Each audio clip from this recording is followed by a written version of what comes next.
Hey, what's up, everybody? Welcome to a brand new edition of the None of Your Business podcast. Today, you are in for a super special treat. We thought that we would take some time to put someone that you see very frequently on this podcast, to put him in the hot seat and bring on the amazing David Meltzer as a guest here in the None of Your Business podcast, moving him over from a role of asking questions to being right there in the hot seat, having to answer questions today. So I'm super excited for this. Hopefully, we'll be able to dig deep and uncover some new stories, some new insight, some new things that maybe you haven't necessarily heard from David Meltzer in the past. David, welcome to the podcast. I would tell you, I am just so blessed to be here on this side of the hot seat. I actually enjoy it far more to be asked questions. It's one of my favorite things. What I call hot seat coaching or hot seat questions and answers, suggestions and questions are tremendous. I actually, even now, I used to only want to do keynotes. I'd much rather do this in front of big audiences, Q&A. have conversations, Q&A. It's really a great pleasure in my life. Well, maybe that's why we get along. I love to be on this side asking Really? the questions. Yeah, I prefer. I like your answer, man. I like this side much better. Well, you know, you have so much experience and life experience, but also just experience being interviewed. I mean, I was able to cut my teeth, fortunately, in Costa Rica on television and radio. In fact, I don't know if you know this story. I'll be in the hot seat just for a second. When I graduated chiropractic college at 24, moved to Costa Rica, and one little tiny detail, I didn't speak Spanish. So I mean, that's a big deal. Americans, oftentimes we have this attitude of like, well, I don't need to speak Spanish, right? Everybody speaks English. I moved to Costa Rica, not the case. Open up my business 1 year in, I'm dead broke. I mean, dead broke. I have literally 4 patients, right? Like a year in. And I'm thinking like, man, I probably just got to pack it in. Like maybe I'll go back to the States. It just didn't work out for me. And I got a call. And it was the #1 morning show in Costa Rica, basically the equivalent of the Today Show. And they were like, we want you to come on. We want you to talk about chiropractic. And I thought, oh my gosh, this is my big break. But I mean, even a year in, my Spanish wasn't that good. So I hired a guy and I was like, look, I need you to work with me. How hard can this be? There's only so many questions, right? They're going to ask me probably like, hey, Sean, because chiropractic's brand new in the country, like, well, what is chiropractic? And I need for you to help me craft an answer and I'll memorize it. They're probably going to ask me like, what kinds of things is chiropractic good for? Right? So we just had like your garden variety things that they would be able to ask me. So I get there and of course I'm nervous, right? It's all black and it's like the real studio. It's freezing cold in there for the camera equipment back in that time, 1996, right? So big cameras, they freezing cold room, basically like a freezer, and bright lights. And the host starts out and she says to me, I understood the question. She said to me, so you're half Asian. Can you tell us what the difference is between chiropractic and, say, acupuncture? And I was like, and so I just answered back a memorized answer. Right. So now, and she looked at me, she was like, and she asked me the next question. And so now the answers don't actually match the questions. Right. You might as well be a politician. Yes. She's just saying, and I'm just like giving her this can. And this is actually, so the inspiration in Spanish, decent, right? Not great, but decent. I got up from the chair after the interview was over. She's like looking at me puzzled the whole time.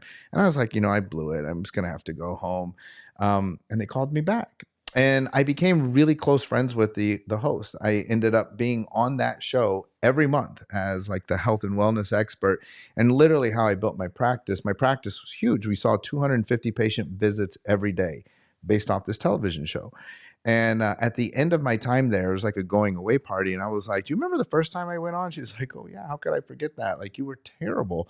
And I was like, yeah, well, why did you invite me back? She said, well, that's interesting because, and I think this is very important for people that get nervous or that don't want to share their message. She said, I didn't understand a thing you said. I understand nothing, but I could tell in your eyes that you had a story to tell. And so when you left, I told the producer of the show, get him back. And they said, are you kidding me? Yeah. And she said, get him back and keep getting him back until he gets it right.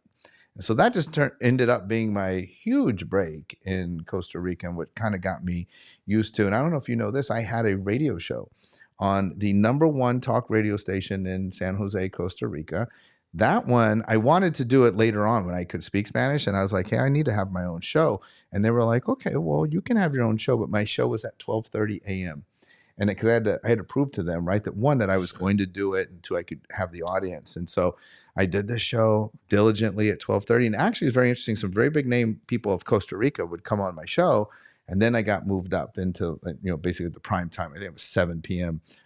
It still is the evening. Right? Talk radio is a daytime thing. Prime time, nobody's listening to talk radio. But I didn't have to stay up every night until 12:30 to do my show. So that's awesome. You learn from being in that seat, that experience of being asked these questions, and now you're able to turn a bad interviewer into a great interview, right? It doesn't matter, of course, the skill of the person.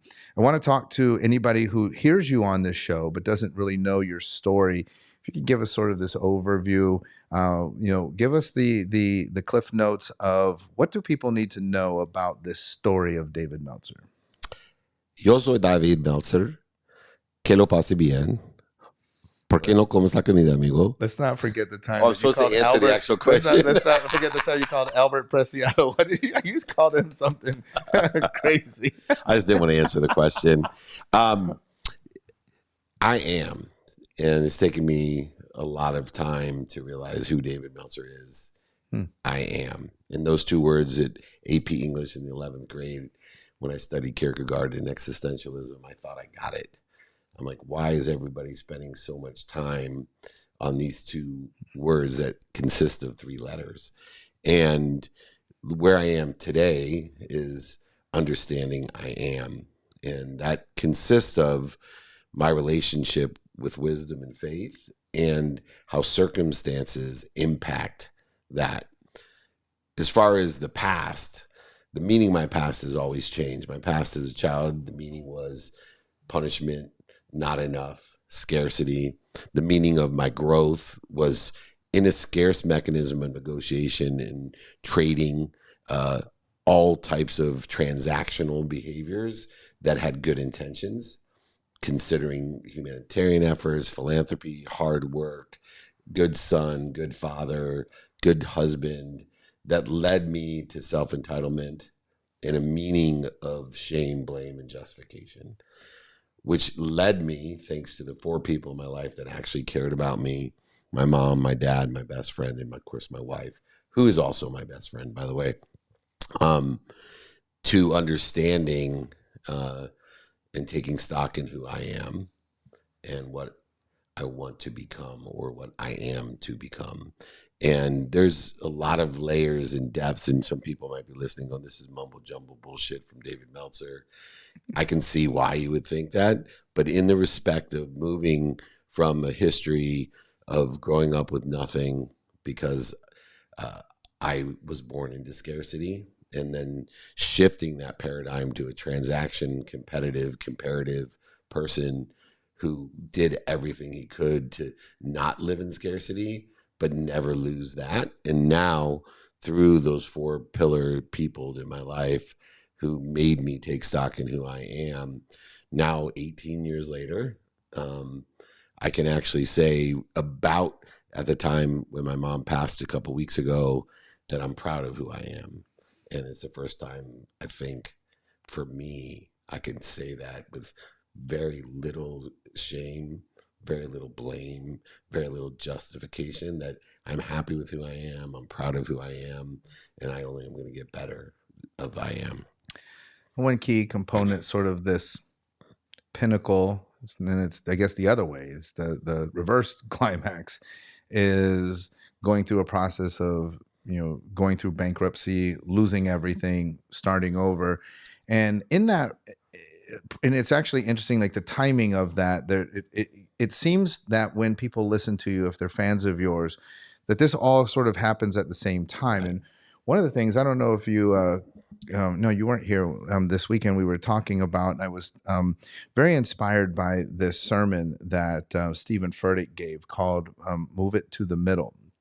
And he was talking about Moses particularly, and how, the story of Moses got put in the basket, and then he gets raised, and he's raised as an Egyptian. He's the the stepson of the Pharaoh, and then but he's really an Israelite, and then he tries to kind of stand up for his people, kills the Egyptian. They're like, hey, what's going on? You kind of lost your mind. He kind of gets banished, exiled.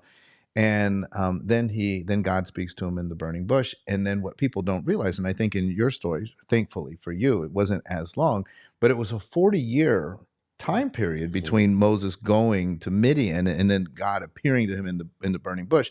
And when you're reading the story in the Bible, it seems like it was like maybe a year.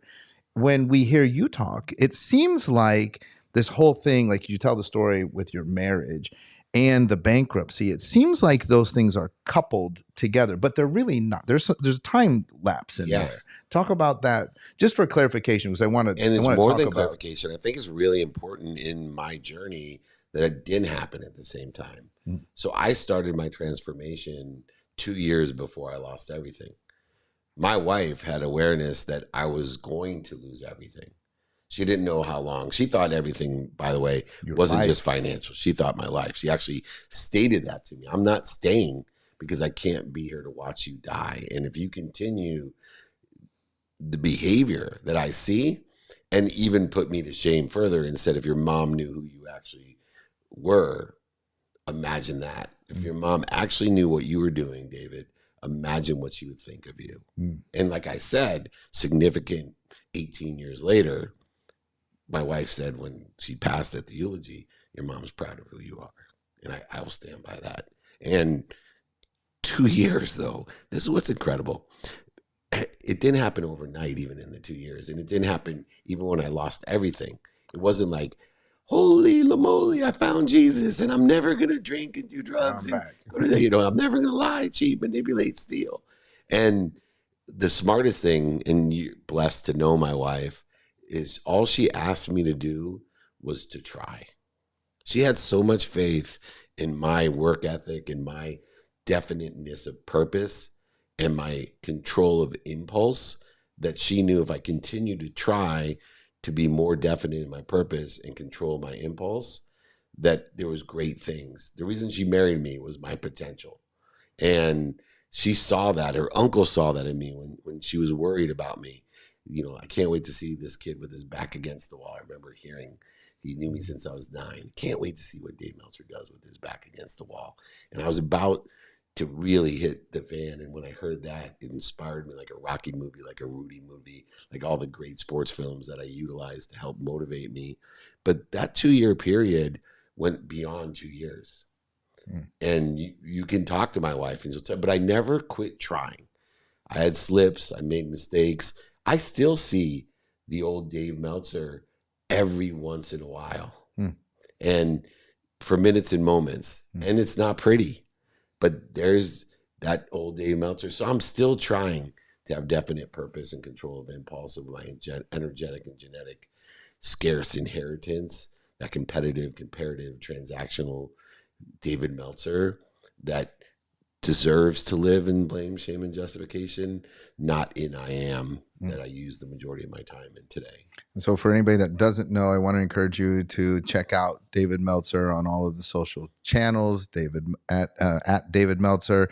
You can find him, listen to the stories. There's the story of your father and the jacket, story of going out then with Little John, and then Julie saying, listen, I want to get a divorce. That starts that 2-year trajectory. Then the story of losing everything, and then the story that then starts that rebuild period, which actually started 2 years ago. This is also very important. It's not, oh, now I lost everything and I rebuilt. But that brings up an interesting point that I'd love to hear you talk about. If you could look back, one of the things I wonder from your experience, and these two sort of mile markers. Julie says, listen, I'm not doing this anymore. 2 years later, even, not lower, but another rock bottom moment of losing financial rock bottom. Yeah. Why do we, because you said there's 4 people that kind of brought this into your awareness. And so what I hear when you say that is that these 4 people, so I'm sure that like Julie had said to you, like, hey, Dave, like, come on, like in, nicer terms. So I wonder, why do we as human beings, so from your perspective, having lived that, why do we have to hit, why can't we just listen to Julie when she was like, hey, get your act together? Why did we have to hit that bottom? Why do we have to bounce off the bottom to really learn those lessons? Because I think when you're faced with pain that's bigger than your purpose, that you have to make a decision to make your purpose bigger than your pain. And so without that deep pain that's created by your wife threatening to leave you, or your best friend saying, I don't like who you are or who you surround yourself with, or your dad straight out telling you you're lost, you're just like me, you think money will buy you love or happiness, or your mom telling you you believe in the wrong God, or whatever the low point, there has to be a pain that all of a sudden challenges your purpose. And so if you feel, she's mad at me, that's not a lot of pain. Mm. So my purpose is greater than my pain at that time. And even though I'm doing the wrong things and my behaviors are aggregating, accelerating, and compounding, which is, in good and bad respects, the 1,000 steps that I started teaching about, that 90% of the way there, you're only going to be at 250 steps. You just don't know how fast the next 750 steps are coming. Mm. And that's with bad behavior too. And so you don't see it, and other people do. They see those 250 steps of bad behavior, and they know pretty soon or someday soon, the other 750 steps will be in the same trajectory or direction. And so I think when you understand your relationship with purpose and pain, and knowing that your purpose has to be greater than your pain at all times, when the pain gets so deep, you have to make a choice. Am I just going to give up? Some people commit suicide. Some people give up emotionally, spiritually, physically, and they don't commit suicide, which I think is even a greater tragedy, living your life like a tube, food in, food out, their whole lives.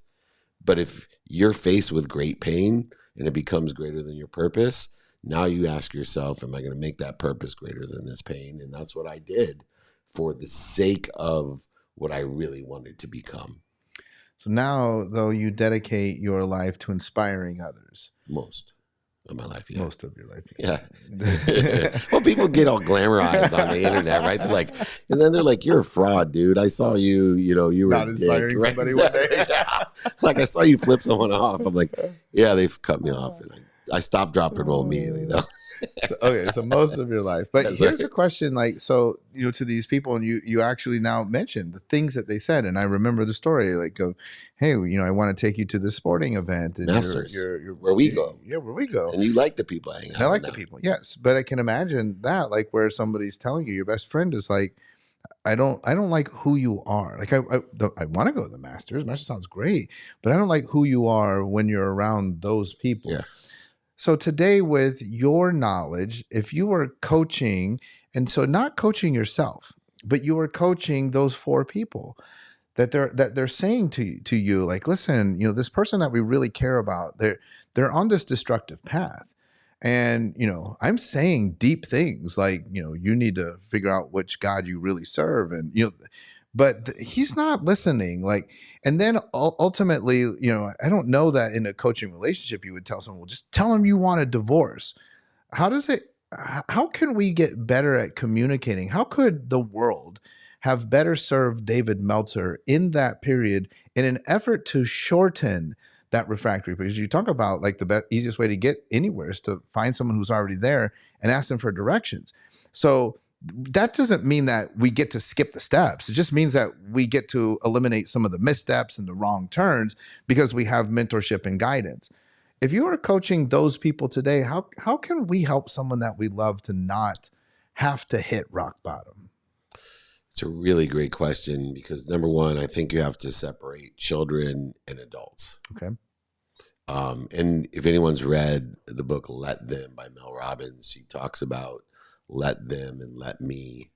And it's very important when you are responsible for someone like a child, compared to my mom, although she was my mom, wasn't necessarily. You're an adult. Adult, right. And so I think there is an ability through understanding and letting someone let them learn, and you assist them in the learning. And so you don't want to create the resistance, telling people what to do, because in her book, she talks about it. So, sometimes it's the only choice, but you got to be willing to do it, to let them hit rock bottom. I let Lee Steinberg with Warren Moon hit rock bottom when I was CEO of Sportsball Marketing, because every time I made another $2 million for the firm, it sent him down a path, because there was no more fear until we put him into a county facility, sitting basically as a homeless person with his pain. So it's very challenging, but I think it's the let them and let me be supportive of it. But if you're going to say, you're welcome to stay here, but I'm not going to accept you drinking.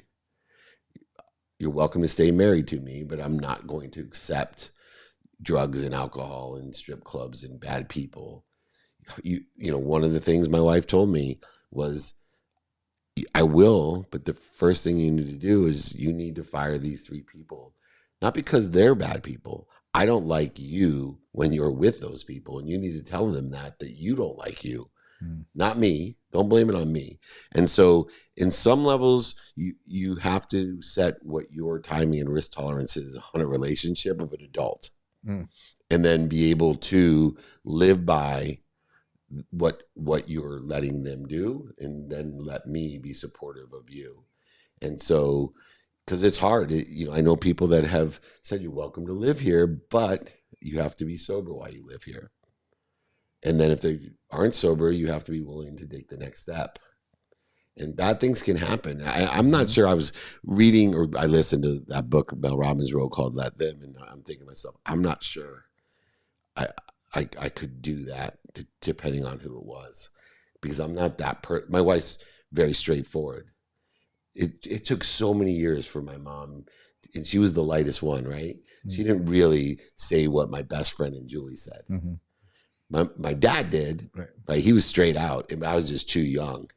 And ironically, that somehow came back. That jacket that he gave me with no pockets came back into my life at the very important time to remind me I didn't hate him. And it was funny how much I hated all of them during the time when they were telling me the truth. And everybody because you else, hated yourself. Yeah, because I hate myself. And then all the other people that were blowing smoke on my ass because they wanted things from me, I was comparing, why does Sean only say amazing things about me? Why would Sean he doesn't think I have a problem. He takes me out drinking. Like, right? He is the problem. Right, exactly. So it's very complex. I can't even get into the child side of it because I don't want to misspeak, because I don't know what to do other than separate a child from the influences, the relativity association, and the feeding and bleeding that's going on.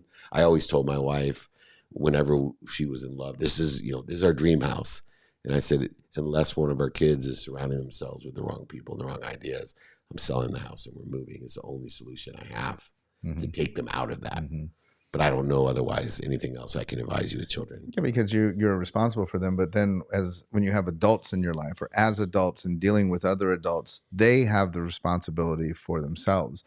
You can't remove an adult from a situation. I mean, if I move from this house, it doesn't do anything to you. Right, exactly. I'm going to move to save Dave because I don't want him to have to visit this place. And so, yeah, but it's a very difficult thing, because I think that we all see people at various times in our lives that we're like, gosh, this is concerning. And then also, I think that there's a degree of shame and guilt on ourselves. Well, I don't want to speak up to Dave. Like, he's going to think like I'm being like very judgmental, and I'm not perfect. Bring up right. That's the problem that you start thinking. It's more than just he's not going to think I'm judgmental or criticizing him or thinking I'm better than him.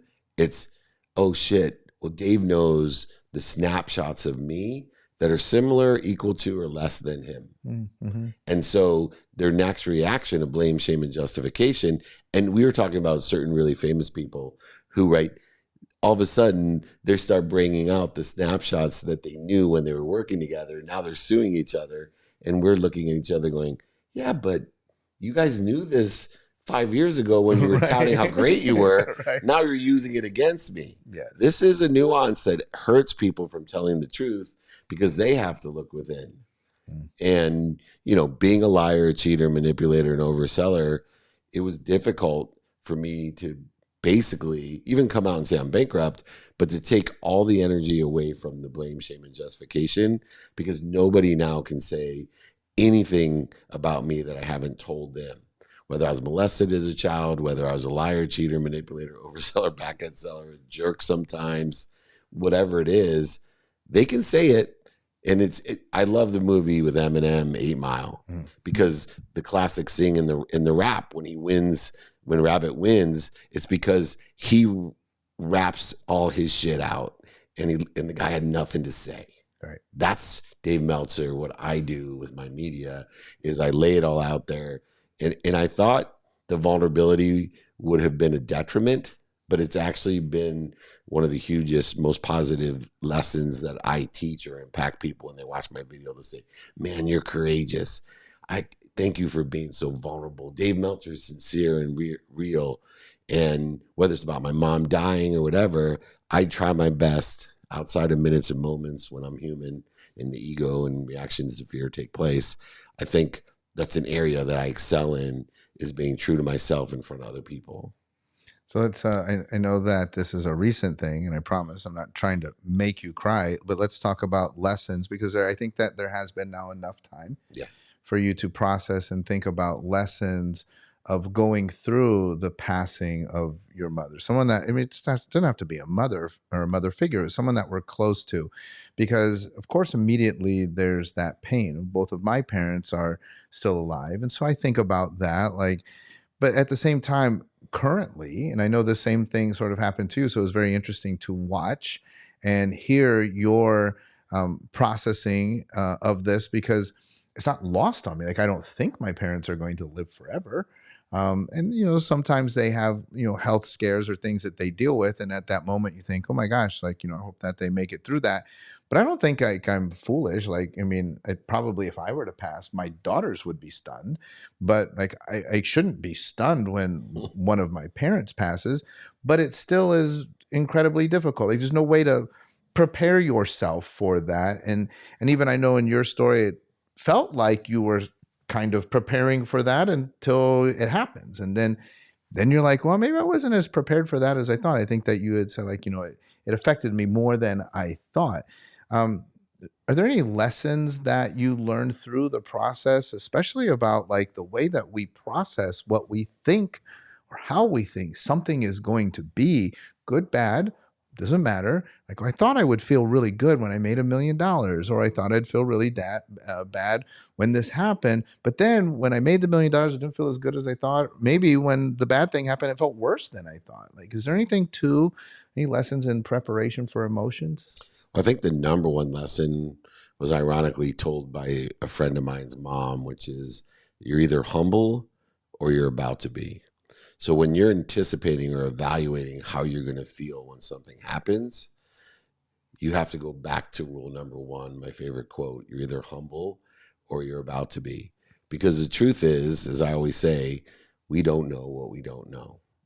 And although my dad had passed, although my mom was in hospice, although I got to say goodbye in an ideal setting, knowing it was only weeks. And so every time I saw her, I made it my last goodbye.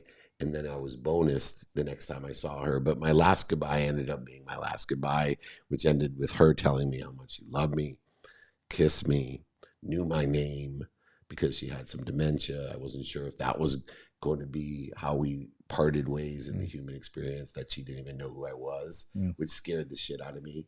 So here I was in this position going, I'm at peace. And my mom wanted to go. I think that makes a difference too, right? Less painful that you're fulfilling her wish, right? Yeah. All these things. And then it happens. And the first lesson, as my heart broke, still does, was wow. You're either humble or you're about to be. And then I got grateful. The second lesson was that I teach and I have learned to love what you don't like or love. and to find the light, the love, and the lessons in everything, even the most painful, right? Viktor Frankl's Man's Search for Meaning has been a great impact in my philosophy of how I've been able to live such an extraordinarily happy life with all the same struggles that other people have. And here I was, and I was able to find the light, the love, and the lesson in my heart breaking. And the lesson that I learned was, wow, I'm 57 years old and I've never ever experienced my heart breaking. And I was so grateful that I had a mom who taught me, supported me, protected me, promoted me, perfected me for so long that my heart never broke. That's how much protection that she had on me. And then when the cement was pulled from beneath me, the person who unconditionally loved me, unconditionally was proud of me, unconditionally always had my back, regardless of the effed up things I did to her or to other people around her or to my friends, just like any other human being. It was unconditional. And here I was grateful that, wow, what a mom. And now I became inspired to say, I'm going to take the best pieces of my mom and I'm going to live with those pieces in me and share those pieces with everyone else. And all the other human stuff of my mom, it doesn't exist. I only give her the meaning of all of those wonderful pieces that was there. Because I will tell you, it was tempting to say, oh, I told my mom to work out more. I told my mom to eat right. I told my mom to exercise. I told her during COVID to do like all the things. I told her to keep doing crossword puzzles. I went through these phases when right, and here I was. That's not what the meaning is. And so you're either humble or you're about to be, or in any situation, even when your heart is broken, which to me has been the ultimate physical pain I've ever experienced from a heavy duty emotional loss. Even in that case, to be able to find the light, the love, and the lessons in something so painful was encouraging and inspiring. And still to this day, while I'm sitting here at 9 p.m. or whatever time it is, because I know that I have a capability of helping other people deal with these types of pains in the same way. That's awesome and very inspirational for the most of your life that you inspire people in. Thank you. Let's talk about what you on the happiness side. Like you're always super fired up, super jazzed up, super inspired.